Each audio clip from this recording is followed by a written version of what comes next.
FSc ने पिछले 20 साल में अपने इन्वेस्टर्स को दिए हैं तकरीबन 100 गुना का टोटल रिटर्न। ईफल्ट एंग्रो फर्टिलाइजर ने अपना आईपीओ 2014 में जो हुआ था तब से लेकर अब तक तकरीबन टोटल रिटर्न दिया है 33 टाइम्स। और फातिमा फर्टिलाइजर ने अपने आईपीओ से जो कि 2010 में हुआ था तब से रिटर्न दिया है 28 टाइम्स। सवाल यह है कि आखिर ये फर्टिलाइजर कंपनीज ऐसा क्या कर रही हैं कि इनके इतने धांसू किस्म के रिटर्न्स हैं। आप जानना चाहते हैं तो ये वीडियो देखते रहिए।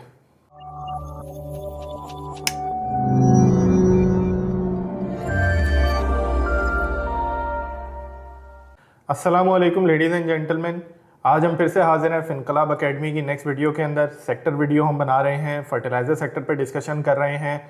थोड़ा सा टाइम हो गया, पिछली हमने सीमेंट सेक्टर के ऊपर वीडियो बनाई थी। काफ़ी इन डिमांड सेक्टर रहा है फर्टिलाइज़र सेक्टर, स्पेशली सिंस इस साल के अंदर थोड़ा सा चैलेंजेस रहे हैं इस सेक्टर को in terms of farms incomes. फिर उसके अलावा और भी थोड़ा सा भी फ्लड रिलेटेड चीज़ें हो गई, तो हमने सोचा कि अब now is a good time to basically do some research and discuss this sector and explain to you कि इस सेक्टर के क्या वेरिएबल्स हैं, किस तरह से इन्होंने इतने स्ट्रॉन्ग रिटर्न्स दिए हैं in the past and future में किस तरह की चीज़ें नज़र आ रही हैं।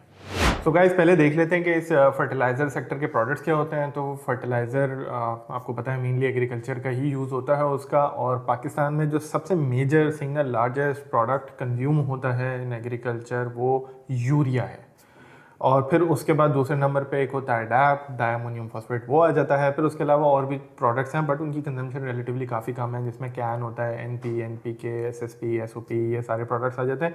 बट जो दो मेजर प्रोडक्ट्स हैं आपके वो हैं आपका यूरिया अगेन एंड डैप। अब हम बात कर लेते हैं थोड़ी सी सप्लाई साइड की। तो यूरिया पाकिस्तान के अंदर यूरिया की जो कैपेसिटी है तकरीबन टोटल 6.4 मिलियन टन जैसी है। और इसमें आपका सिलेक्टिव ही सप्लायर्स हैं जिनको आप तकरीबन ओलिगोपोली टाइप सिचुएशन कह सकते हैं। जो सबसे बड़ा सप्लायर है वो आपका है फौजी ग्रुप, जिसमें एफएफसी फौजी फर्टिलाइज़र कंपनी होती है, और आपके पास एक और कंपनी हुआ करती थी जो कि अब एफएफसी में मर्ज हो गई, एफएफबीएल। इन दोनों की अगर आप कैपेसिटी कंबाइन कर दें तो तकरीबन ये नंबर बन जाता है आपका 2.6 मिलियन टन की इनकी नेम प्लेट कैपेसिटी हो जाती है। और दूसरा जो आपका बड़ा ग्रुप इसमें आता है वो एंग्रो ग्रुप है। एंग्रो की capacity close to 2.3 million ton है। तो जब आप इन तीनों को ऐड कर लेते हैं तो ये नंबर आपका रफली हो जाता है 4.9 million ton. So 4.9 million ton out of 6.3 6.4 million ton की total industry capacity belongs to only two groups, Fauji group and then ईफर्ट या एंग्रो फर्टिलाइजर जो ग्रुप होता है उसके पास आ जाती है। फिर रिमेनिंग कुछ आपके प्लेयर्स और हैं जिनके पास आ जाती है, जैसे फातिमा ग्रुप है। फातिमा ग्रुप की जो कैपेसिटी है वो फातिमा फर्टिलाइजर मेन 5 लाख है, और फिर उसके साथ डीएच फर्टिलाइजर भी है, उसकी कैपेसिटी 4.5। तो इन दोनों को कंबाइन करने में ऑलमोस्ट मिलियन टन हो जाता है। फिर एग्रीटेक है जिसके अंदर अभी एक सिग्निफिकेंट स्टेक एफएफसी बिल्ड कर चुका है, वो तकरीबन 4.5 लाख टन जैसी कैपेसिटी है। थोड़ा सा पाक अरब की कैपेसिटी है बाय द वे, वो भी फातिमा ग्रुप के साथ ही आपका आ जाता है। सो ये सिचुएशन है। अब नंबर ऑफ प्लेयर्स के हिसाब से अगर आप डिवाइड करें तो मेजरली आपको इसमें 4 प्लेयर्स नजर आ रहे हैं। एक फौजी ग्रुप नजर आ रहा है जो मैंने आपको बता दिया 2.6 मिलियन टन, एक एंग्रो ग्रुप है 2.3 मिलियन टन, फिर फातिमा ग्रुप है जिसमें पाक अरब है, डीएच है तकरीबन, और फातिमा है, ये मिला के तकरीबन आपका मिलियन टन से थोड़ा सा ऊपर हो जाता है। एंड लास्टली एग्रीटेक आपका आ जाता है। तो ये लिमिटेड नंबर ऑफ सप्लायर्स हैं इसके अंदर, ये कैपेसिटीज हैं इनकी। नेक्स्ट आपका आता है डैप। डैप पाकिस्तान में सेकंड लार्जेस्ट फर्टिलाइजर प्रोडक्ट है जो कंज्यूम होता है। पाकिस्तान में इसका सिर्फ एक ही प्रोड्यूसर है, फौजी फर्टिलाइजर बिन कासिम, जो कि अब मर्ज हो चुका है, तो अब आप एफएफसी कह सकते हैं उसको, फौजी फर्टिलाइजर कंपनी। और उसकी तकरीबन जो कैपेसिटी है नेम प्लेट वो कोई 6.5-7 लाख टन जैसी कैपेसिटी है उसके अंदर। और कंजम्पशन जो इसकी है वो काफ़ी ज़्यादा वेरी करती है इसकी, उसमें हम ज़्यादा बाद में आ जाएंगे, बट मिलियन टन से ऊपर नंबर होता है इसकी कंजम्पशन का। कुछ 6 सालों में 2 मिलियन टन भी चला जाता है। बट कैपेसिटी की भी सप्लाई साइड की बात कर रहे हैं तो सिर्फ एक ही सप्लायर है विच इज़ फौजी ग्रुप इसके अंदर। फिर हम आते हैं कैन के ऊपर। कैन और एनपी ये फातिमा ग्रुप ही बनाता है, और यूरिया में जैसे मैंने आपको बताया फातिमा ग्रुप वो भी बनाता है। तो कैन एनपी के अंदर पाकिस्तान में लोकल प्रोडक्शन प्राइमरीली सिर्फ फातिमा के पास है, और एनपी के फिर और जो प्रोडक्ट्स हैं छोटे मोटे वो थोड़ी सी डाइवर्सिफाइड है। आई डोंट थिंक उस पर इतना ज़्यादा टाइम स्पेंड करने की ज़रूरत है, बिकॉज वो इन द बिगर पिक्चर छोटा नंबर आपका बन जाता है। तो गाइज अब हम बात करते हैं कि यूरिया की डिमांड या फर्टिलाइज़र की डिमांड बेसिकली किन फैक्टर्स के ऊपर डिपेंड करती है, क्या फैक्टर्स डिटरमिन करते हैं उसकी डिमांड को। तो देखें, प्राइमरी आपके बहुत सारे फैक्टर्स होते हैं, उनमें जो मेजर सबसे पहला जो फैक्टर डिटरमिन कर रहा होता है वो डिटरमिन कर रहा होता है आपका कि फार्म इनकम कितनी है। फार्म इनकम से मकसद ये होता है कि जो फार्मर है उसकी हाउस होल्ड इनकम कैसी चल रही है, यानी कि क्रॉप की प्राइसेस कैसी चल रही हैं। उसके रिटर्न्स कैसे चल रहे हैं, कि वो जब आपके किसी क्रॉप के अंदर इन्वेस्ट करता है तो क्रॉप का भी एक साइकिल होता है आपका 6 महीने का, 1 साल का, वटेवर 2 साल का। तो वो हार्वेस्ट करेगा, उसको जब बेचने जाएगा तो अगर हाई प्राइसेस क्रॉप्स की चल रही होती हैं, उसके मार्जिन बड़े हुए होते हैं, उसके बाद पैसे अच्छे आए हुए होते हैं, तो ऑब्वियसली फिर वो नेक्स्ट साइकिल के अंदर अच्छा इन्वेस्ट कर रहा होता है। एंड कभी अगर किसी वजह से प्राइसेस गिर जाती हैं, क्रॉप की प्राइसेस इंटरनेशनल या लोकल वटेवर कोई भी रीज़न हो जाता है, तो उसकी इनकम ख़राब हो जाती है, और फिर वो जब नेक्स्ट साइकिल में जाता है तो फिर वो ऑब्वियसली अपनी जेब को देखते हुए थोड़ा थोड़ा कर रहा होता है, तो उससे आपकी कंजम्पशन पे इफेक्ट भी आता है। इसी तरीके से क्रॉप साइकिल्स मैटर करते हैं, तो क्रॉप साइकिल भी इवेंचुअली ट्रांसलेट होते हैं इनटू आपके फार्म इनकम से। सो क्रॉप साइकिल से मेरा क्या मतलब है, मतलब ये है कि कभी क्या होता है कि किसी चीज़ की शॉर्टेज हो जाती है। अक्सर कभी आपने देखा होगा, आप सुनते होंगे कि टमाटर की प्राइस इतनी बढ़ गई, कभी शुगर की प्राइस इतनी बढ़ गई या कम हो गई, गिर गई। ये क्यों होता है? ये आपके क्रॉप साइकिल्स की वजह से होता है कि आपकी किसी मर्तबा अगर किसी क्रॉप में, वीट में, किसी भी चीज़ में ओवर सप्लाई हो जाए, लोकल डिमांड कम हो और प्रोडक्शन आपकी लोकल ज़्यादा हो जाए, तो नेचुरल सी बात है कि उसकी प्राइसेस पे असर आ जाता है, आपका प्राइसेस नीचे आ जाती हैं। अब एग्जांपल ले लेते हैं वीट की। अगर वीट में ओवर सप्लाई हो जाए और वीट की प्राइसेस नीचे आना शुरू हो जाए, तो अगले साइकिल में फिर वीट के ऊपर उनको पैसे कम मिलते हैं। जब पैसे कम मिलते हैं तो उसके अगले साइकिल में जब वो इन्वेस्ट करने जाते हैं उसके अंदर, तो उनकी जेब तंग हुई भी होती है। एंड वाइस वर्सा, ये दूसरी तरह भी काम कर रहा होता है। कभी अगर शॉर्टेज हो जाती है तो क्रॉप प्राइसेस बढ़ जाती हैं, तो अगेन जो मैंने पहले बात करी थी वही फैक्टर्स उस पर अफेक्ट करना शुरू कर देते हैं। नेक्स्ट हम बात कर लेते हैं जो अक्सर लोगों का कंसर्न भी होता है कि नेचुरल डिजास्टर्स। अब नेचुरल डिजास्टर्स में सैलाब आ जाते हैं, और हिस्टोरिकली ये देखा गया है कि जब सैलाब आए हैं तो उस साल आपकी डिमांड इफेक्ट होती है, क्योंकि एरिया अंडर कल्टिवेशन का फर्क आ जाता है, क्रॉप खराब हो जाती है, एंड इफेक्टिवली वो फिर फार्म इनकम को भी इफेक्ट कर रही होती है। तो ये चीज़ें मोरलेस सारी एक दूसरे से रिलेटेड ही होती हैं, तो वहाँ पर आपकी डिमांड कम हो जाती है। आपकी इनपुट कॉस्ट भी मैटर कर रही होती है, यानी कि आप अज्यूम कर लेते हैं फॉर अ मिनट कि आपकी क्रॉप प्राइसेस कांस्टेंट है, बट किसी भी वजह से आपकी गवर्नमेंट ने लेट से गैस प्राइसेस बढ़ा दी, तो उसकी वजह से फर्टिलाइजर कंपनीज को यूरिया की प्राइसेस बढ़ानी पड़ गई, या डैप की प्राइस वटेवर बढ़ जाती है इंटरनेशनल मार्केट की वजह से या वटेवर। तो जब इनपुट कॉस्ट बढ़ जाती है तो इनकी फार्म इनकम्स पे इफेक्ट आना शुरू हो जाता है। आप इनपुट कॉस्ट बढ़ गई है, फाइनल आपके जो रेवेन्यू आ रहा था वो कम है, वो उतना ही है आपका, तो मार्जिन या प्रॉफिट कम हो गया वटेवर, तो वो भी फिर आपकी कंजम्पशन पे इफेक्ट कर रहा होता है कि नेक्स्ट टाइम नेक्स्ट साइकिल के अंदर वो कैसा कंज्यूम करेंगे। So these are the main factors that affect fertilizer demand, और किस तरह से कर रहे होते हैं ये भी मैंने आपको बता दिया।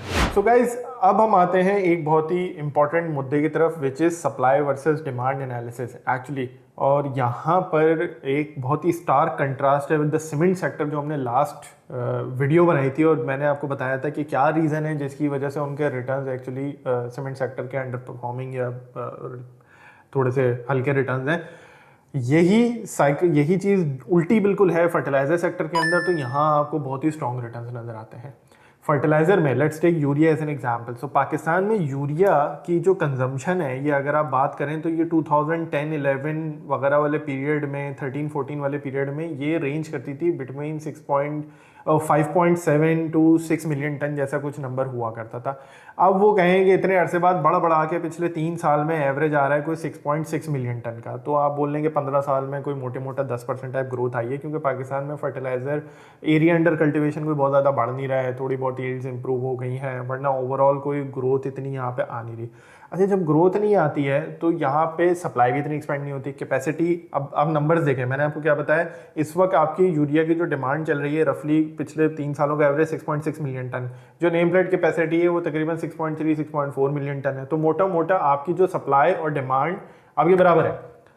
थोड़ा बहुत इंपोर्ट हो जाता है आपका, वरना जनरली आपको इंपोर्ट करने की भी ज़रूरत इस वक्त नहीं है आपकी, बल्कि आजकल तो थोड़ी सी ओवर सप्लाई चल रही है, उस पर अलग बात कर लेते हैं। सो ओवरऑल आप बात करें डिमांड और सप्लाई मोरलेस बराबर, ग्रोथ इतनी आ नहीं रही है डिमांड में। जब ग्रोथ नहीं आ रही है तो इनको कैपेसिटी एक्सपेंड करने की ज़रूरत ही नहीं पड़ रही है भाई, ये एक्सपेंड ही नहीं कर रहे हैं।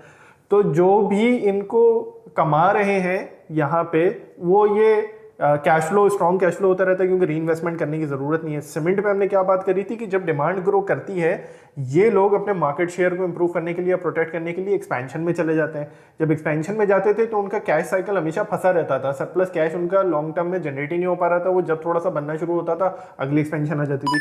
यहाँ पे गेम बिल्कुल रिवर्स है, कोई एक्सपेंशन ही नहीं हो रही है, कोई इन्वेस्टमेंट इतनी बड़ी हो नहीं रही, थोड़ी बहुत मेंटेनेंस वाला कैपिटल एक्सपेंडिचर हो रहा है, बट कोई मेजर एक्सपेंशन वगैरह नहीं हो रही। तो बड़ा कैपिटल एक्सपेंडिचर है, कैश आउटफ्लो हो ही नहीं रहा। तो जो आप बेच रहे हैं, आप कमा रहे हैं, वो स्ट्रेट आप पॉकेट कर रहे हैं। जब आप पॉकेट कर रहे हैं तो आप डिविडेंड दे रहे हैं। वहां पर सीमेंट में क्या बात हुई थी कि जब फ्री कैश फ्लो ज़्यादा होता ही नहीं है तो डिविडेंड्स ही नहीं होते। तो हमने पूरा इस पर एक छोटी सी रील भी बनाई थी कि सीमेंट सेक्टर वाले डिविडेंड्स इतने ज़्यादा क्यों नहीं देते। ये लोग dividends on the other hand बहुत ज़्यादा देते हैं। क्यों? क्योंकि इनकी कैश फ्लोज जनरेशन बहुत स्ट्रांग हो जाती है ऑपरेटिंग लेवल पे, और नीचे आपकी इन्वेस्टमेंट इतनी हो नहीं रही है। ये बड़ी इंटरेस्टिंग गेम है जो कि फर्टिलाइजर और सीमेंट के अंदर एक बहुत ही स्टार्क कंट्रास्ट क्रिएट करती है। एंड कैश फ्लो जनरेशन और डिविडेंड्स आर द रीजन कि ये सेक्टर के इतने स्ट्रॉन्ग रिटर्न्स हैं over the past 20 years since IPO, जो हम सारी की सारी बात कर रहे होते हैं। सीमेंट सप्लाई और डिमांड जो मैंने यूरिया सप्लाई और डिमांड जो मैंने आपसे बात करी, मैच होने का एक और फायदा ये होता है कि आपका जैसे सीमेंट में क्या होता है, ओवर सप्लाई होती है तो वहाँ प्राइस वॉर शुरू हो जाती है, आपस में लड़ना शुरू हो जाता है माल बेचने के लिए। यहाँ पर क्योंकि सप्लाई और डिमांड मोरलेस एक जैसी होती है और नंबर ऑफ प्लेयर्स भी कम है, तो आपको प्राइस वॉर कोई ऐसा नजर नहीं आती है। तो आपकी जो प्राइस होती है आपकी या तो इंपोर्ट पैरिटी पे थोड़ा डिस्काउंट पे या कॉस्ट प्रेशर्स जो भी बढ़ रहे होते हैं ये उसको पास ऑन कर देते हैं आराम से अपने यूजर्स को, अपने कंज्यूमर्स को जो भी होते हैं उसके अंदर। तो आराम से इनका मामला चलता रहता है, ना प्राइस के फड्डे ना ओवर सप्लाई के फड्डे, जितना माल बनाओ सुकून से उतना बेच दो। इंपोर्टेड कंपटीशन भी ऐसे नहीं होता है इसके अंदर, क्योंकि कोई इंपोर्ट यूरिया के इंपोर्ट पे थोड़ी ड्यूटी वगैरह आई थिंक है, तो जिसकी वजह से इंपोर्टेड अगर आप बेचो तो महंगा पड़ता है। तो इस वजह से आपको ये जो यूरिया की प्राइस आप देखेंगे भी, एग्रो फर्टिलाइजर वगैरह वाले एनालिस्ट ब्रीफिंग करते हैं तो उसकी ये प्रेजेंटेशन वगैरह अपलोड करना शुरू हो गए और ये मिनट्स वगैरह भी अब आ जाते हैं। तो आप देखें उसमें बता रहे होते हैं कि इतना discount to international import parity चल रहा है। तो ये लोग सेफ है, बहुत ही सेफ एनवायरमेंट में प्ले कर रहे हैं, ना imported competition, local over supply भी नहीं है, जितना माल बन रहा है उतना बेच रहे हैं, री इन्वेस्टमेंट करनी नहीं है, तो सारा cash flow available for share holders है, दिए जा रहे हैं डिविडेंड्स के तौर पे। वो डिविडेंड्स जब आप री इन्वेस्ट करते जाते हैं वो कंपाउंडिंग वाला एलिमेंट चालू चलता रहता है उसके अंदर, एंड हेंस वो ट्रांसलेट हो गया into 100 times returns in FFC जो मैंने आपसे बात करी 20 साल के अंदर। और फातिमा में मैंने बताया कि सिंस आईपीओ उसका 28 टाइम्स हो जाता है और 33 टाइम्स हो जाता है ईफर्ट का since IPO. This is the reason. So guys थोड़ा सा अब हम यहाँ पे इनकी फाइनेंशियल स्टेटमेंट्स को वॉक थ्रू कर लेते हैं। थोड़ा सा स्ट्रक्चर में आपको समझा देता हूँ कि क्या वेरिएबल्स होते हैं, किस तरह से वर्क करते हैं इसके अंदर। तो आप अगेन dps.psx.com.pk पर जाकर वहाँ से फाइनेंशियल स्टेटमेंट्स डाउनलोड कर सकते हैं, एनुअल रिपोर्ट, या फिर आप इन कंपनीज की अपनी वेबसाइट के ऊपर भी जाएंगे तो इन्वेस्टर रिलेशन या इन्वेस्टर इन्फॉर्मेशन कोई सेक्शन होगा, वहाँ से डाउनलोड कर लीजिए। अच्छा, जब आप एनुअल रिपोर्ट खोलेंगे तो आपको नजर आएगा सबसे पहले इनकम स्टेटमेंट में अगर आप चले जाएं तो लेट्स से नेट सेल्स का नंबर है। तो नेट सेल्स आपको वो पता है कि सिंपल फॉर्मूला होता है किसी का भी, प्राइस इनटू क्वांटिटी। तो प्राइस यूरिया, अगर हम यूरिया कंपनी देख रहे हैं तो यूरिया जैसे ईफर्ट प्राइमरली यूरिया कंपनी है आपकी, तो वहाँ पर यूरिया की प्राइस ले लें आप। यूरिया पे कोई जीएसटी नहीं होता है, 5% एक एफईडी है, तो वटेवर जो आपको प्राइस नज़र आ रही है मार्केट से पता चल रही है उसमें से 5% माइनस कर दें आप, और बाकी उसकी प्राइस आ गई, उसको उनकी production slash sales whatever number होगा आप उससे मल्टीप्लाई कर लें तो आपको उनका रेवेन्यू मिल जाएगा उसके अंदर। और जो छोटे मोटे उनके प्रोडक्ट्स हैं उससे भी यही करेंगे तो क्लोज हो जाएगा आपका। This is how you determine the revenue. अच्छा, इनकी सारी अब मेजर गेम वहाँ से आगे आकर कॉस्ट ऑफ सेल्स के अंदर आ जाती है, जैसे हमने सीमेंट में भी बात करी थी, यहाँ पर भी हुई है। क्यों? क्योंकि मैन्युफैक्चरिंग बिजनेस है, मैन्युफैक्चरिंग बिजनेस की कॉस्ट ऑफ सेल्स बहुत इंपॉर्टेंट होती है। अब ये ईफर्ट फाइनेंशियल स्टेटमेंट, इस वक्त इनकम स्टेटमेंट मेरे सामने खुली हुई है। तो इनकम स्टेटमेंट में कॉस्ट ऑफ सेल्स का है नोट नंबर 27, मैं इस पर जा रहा हूँ यहाँ पर। अब आप एक चीज़ नोटिस करिए, 27 का जो नोट नंबर है इसके अंदर कॉस्ट ऑफ गुड्स मैन्युफैक्चर्ड का जो नंबर है तकरीबन 2024 का, ये 131 बिलियन रुपीज़ है, 131 अरब रुपए, जिसमें से अगर आप नोटिस करें 89 बिलियन जो है ये रॉ मटेरियल कंज्यूम्ड है। अब इनका रॉ मटेरियल क्या होता है? यूरिया के केस में रॉ मटेरियल जो होता है वो आपका नेचुरल गैस होती है, क्योंकि नेचुरल गैस को आप यूज़ करते हुए अमोनिया वगैरह बनाते हैं, वो आपका रॉ मटेरियल के तौर पर सर्व करती है आपकी। आमतौर पे जो कंजम्पशन होती है आपकी वो 23 to 25 MMBTU per ton sort of gas requirement होती है, जिसे फीड रिक्वायरमेंट भी कहा जाता है रॉ मटेरियल के तौर पे यहाँ पर। सो जितने भी टन आपने बनाने हैं वो depending upon the efficiency of the plant, आप उसको 23, 25, 24 वटेवर जो उसका नंबर होगा उससे मल्टीप्लाई करेंगे तो आपको हीटिंग वैल्यू के टर्म्स में MMBTUs में आपको रिक्वायरमेंट पता चल जाएगी कि गैस की कितनी है यहाँ पर। फिर उसको जो भी उसका गैस का रेट होता है आपका फर्टिलाइजर फीड का, गैस का, नेचुरल गैस का फीड का, वो आप उससे मल्टीप्लाई कर सकते हैं। तो यहाँ पे आपका ये रॉ मटेरियल कंज्यूम की कॉस्ट आ जाती है आपकी। अच्छा, नेचुरल गैस इनको दूसरे पर्पज से भी चाहिए होती है, क्योंकि इनको थोड़ा केमिकल रिएक्शन वगैरह करने होते हैं उसके अंदर, तो वहाँ पर गैस एज अ फ्यूल भी रिएक्ट कर रही होती है। तो गैस की रिक्वायरमेंट एज फ्यूल भी है और एज रॉ मटेरियल भी है, जो कि फ्यूल यहाँ पे आपको सेकंड हाईएस्ट हेड के तौर पे नजर आ रहा है 21.5 बिलियन रुपीज़। अब आप इन दोनों को अगर ऐड कर लें तो 89 प्लस 21 ये रफली 110 अरब रुपए हो जाता है। आउट ऑफ 131 बिलियन 110 बिलियन सिर्फ गैस में है एज फीड एंड फ्यूल। तो ये अगर आप परसेंटेज में कन्वर्ट करेंगे तो कोई 75-80% जैसा नंबर हो जाता है, जो कि गैस की कॉस्ट में चला जाता है।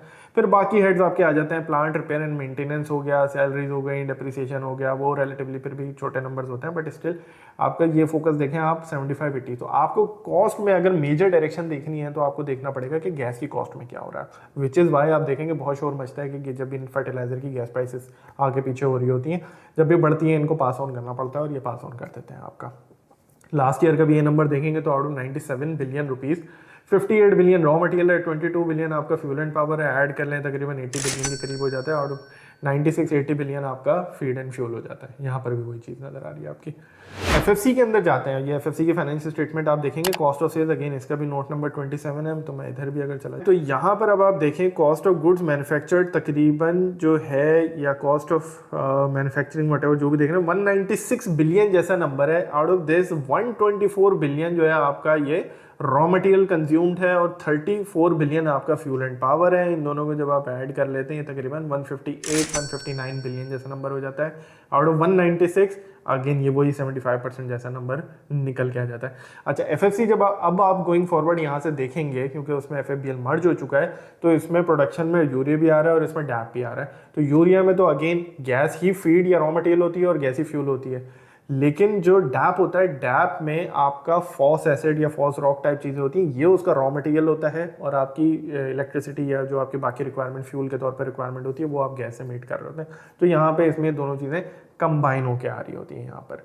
सो ये आपकी कॉस्ट ऑफ सेल्स हो गई है, और जब आप रेवेन्यू कॉस्ट ऑफ सेल्स को माइनस कर देते हैं आपका ग्रॉस प्रॉफिट आ जाता है। उसके नीचे आपका स्टैंडर्ड जो मैन्युफैक्चरिंग बिजनेस होता है उसकी इनकम स्टेटमेंट है, selling and distribution expenses, administrative expenses आपके आ जाते हैं।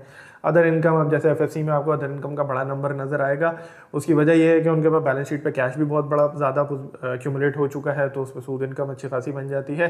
एंड उसके अलावा एफएफसी की इन्वेस्टमेंट्स भी काफ़ी सारी हैं जिनका डिविडेंड आता है टू एफएफसी, जिसमें फौजी सीमेंट भी है, अस्करी बैंक भी है, फौजी पावर, इस तरह के काफ़ी सारे उनके सब्सिडरीज हैं जहाँ से उनका डिविडेंड आता है, तो वो भी अदर इनकम के अंदर रिफ्लेक्ट कर रहा होता है। फिर other operating expenses, finance cost, जो डेट वेट आपने लिया वो होता है, and then profit before tax, tax and profit after tax. So this is how the income statement is structured. Balance sheet भी इनकी कोई खास कॉम्प्लिकेटेड नहीं होती है, सिंपल होती हैं आपकी। प्लांट मशीनरी आपको बड़ा नंबर नजर आएगा। स्टॉक एंड ट्रेड इन्वेंट्री यहाँ पे क्या होती है वो देखें, क्योंकि गैस को तो आप ऐसे स्टोर नहीं कर सकते, तो रॉ मटेरियल ऐसे स्टोर नहीं हो रहा होता है इनके, अगर स्टोर होता है तो फिनिश प्रोडक्ट होता है, ये लोग बना के रखते रहते हैं।